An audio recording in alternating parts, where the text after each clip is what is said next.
అసెంబ్లీలోనేమో మీరు హరీష్ అన్న నక్క కథ చెప్పి విన్నారా? వినలే. నేను చెప్తా ఇక మళ్ళీ ఒక్కసారి ఆ కథ విన్నారా? నేను ఒక్కసారి చెప్తా, వినోళ్ళ కోసం చెప్తా. వెనకటికి ఒక నక్కు ఉండేనట, ముసలి నక్క. ముక్కుకుంటా మూలుక్కుంటా అటు ఇటు తిరుగుతుండట.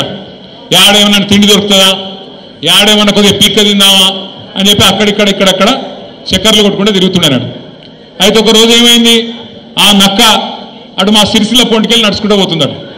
పొంగ మా దగ్గర బాగా మా గూడూరు ప్రవీణ్ అని ఇక్కడనే ఉన్నాడు, ఇక్కడనో ఇగో అక్కడ మా దగ్గర పద్మశాలి సోదరులు బాగుంటారు. మా వాళ్ళు ఏం చేస్తారంటే ముందు బట్టను వేస్తారు, ఆ తర్వాత డైయింగ్ చేస్తారు. అటెనక దాన్ని మళ్ళీ ఎండబెట్టి మొత్తం మంచిగా సాఫ్ సఫాయి చేసి ఆఖరికి మొత్తానికి మార్కెట్లో అమ్ముతారు. అయితే ఒక దగ్గర మొత్తం డైయింగ్ చేసేటప్పుడు ఒక పెద్ద బాండీలా నీలం రంగు వసిపెట్టిరట. ఆయనకి నక్క పోకుండా జారెల్లా పడ్డది. పడి లేచి చూసుకునే వరకు మొత్తం నీలం రంగు అంటింది. ఆడికెళ్ళి ఉరికింది, అట్లా జంగల్ పంట పోయింది. పోయే వరకు జంగల్లో ఉన్న మిగతా జంతువులన్నీ పరిశాన్ అయినాయట. ఇదేమో కొత్తగా ఉందేదో నీలం రంగు విచిత్రంగా ఉందని చెప్పి భయపడడం మొదలుపెట్టినాయంట. నక్క కూడా అబ్బా ఇదేదో మంచిగున్నదని చెప్పి నక్క కూడా చెప్పిందట వాడికి, నన్ను దేవుడు పంపిండు, పైకి వెళ్ళి పంపిండు, ప్రత్యేకంగా పంపిండు, అందుకే నేను ఇట్లున్నా, మీకు ఏం కావాలంటే అది నేను చేస్తా, మీరు అందరూ కూడా రేపటి నుంచి నా నాయకత్వాన్ని ఆమోదించండి, నన్ను రాజును చేయండి అన్నారట. అంటే వీళ్ళందరూ కూడా కరెక్టే, పాపం దేవుడు పంపిండు కదా అని చెప్పి ఆ నక్కని తీసుకుపోయి సింహాసనం మీద కూర్చోబెట్టిరు. ఇక నక్క సంవత్సరం అయిపోయింది, 15 నెలలు అయిపోయింది, రోజు మొరుగుడు ఒరుడు రోజు ఒకటే. ఆఖరికి 15 నెలలు అయినాక ఒకరోజు వానకాలం వచ్చింది. ఆ నక్క టైం బాగలేక బయటికి పోయింది, ఆయన వాన షురు అయింది. రాళ్ళ వాన కొట్టింది, చంపే వరకు రాళ్ళ వాన. ఏమవుతుంది వానలో? రంగంతా పోయి ఆయన నక్క చూసుకోలేదు, తిరిగి మళ్ళీ వాపసు వచ్చింది. అందరు చూసిరు, రంగు పోయింది, నక్క నిజ రూపం బయటపడ్డది. ఇక తర్వాత ఏమవుతుంది, ఈపు చింతపండు అయింది. తర్వాత ఉరికిచ్చి ఊరవతలికి చంపారు. నేను ఎవరి గురించి చెప్తున్నామని అర్థమైందా? నేను ఒకరి గురించి చెప్పాలి, ఇద్దరి గురించి చెప్పిన. కాంగ్రెస్ బీజేపీ రెండు దొందే.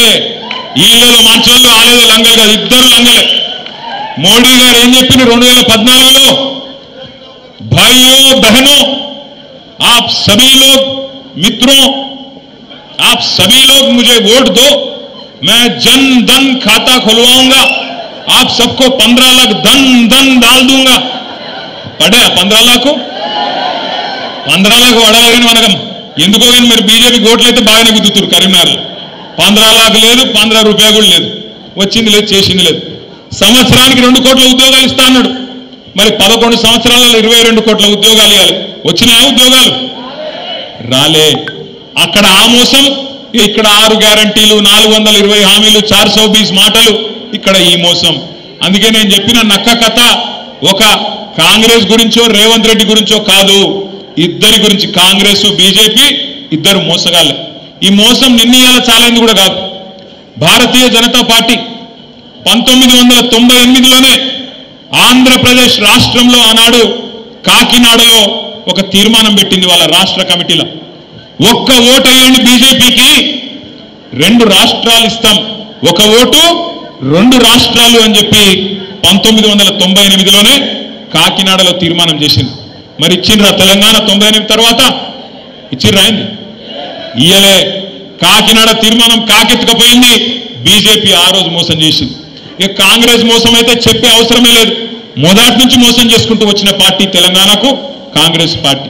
మనందరం గుర్తుపెట్టుకోవాల్సింది ఒకటి, ఇవాళ మనం ఉన్న ఒక ప్రత్యేకమైన పరిస్థితుల్లో 24 ఏళ్ళ నుండి 25వ సంవత్సరంలో అడుగు పెడుతున్న ఈ సందర్భంలో రాష్ట్రంలో ఏ మూలకి పోయినా, ఏ ఊరికి పోయినా, ఏ గల్లికి పోయినా, ఏ మనిషిని ఇట్లా కదిపినా ఒక్కటే మాట వినబడుతున్నది. పోయి ఒక రైతును అడగండి, ఏ ఊళ్ళోనైనా సరే, అది మా గంభీరావుపేట మండలం నర్మాల కావచ్చు, లేదా ఇక్కడ ఎల్కతుర్తి దాకా కావచ్చు, లేదా అక్కడ పోతే మంతినిలో కాటారం దాకా కావచ్చు, ఇంకొకడ కావచ్చు, ఎక్కడ పోయి ఏ రైతును ఒక్కసారి ఇట్లా ఒక్క మాట మాట్లాడించినా గుడ్లకెళ్ళి నీళ్ళు వస్తున్నాయి. బాధ మామూలు బాధ వ్యక్తం చేస్తలేరు.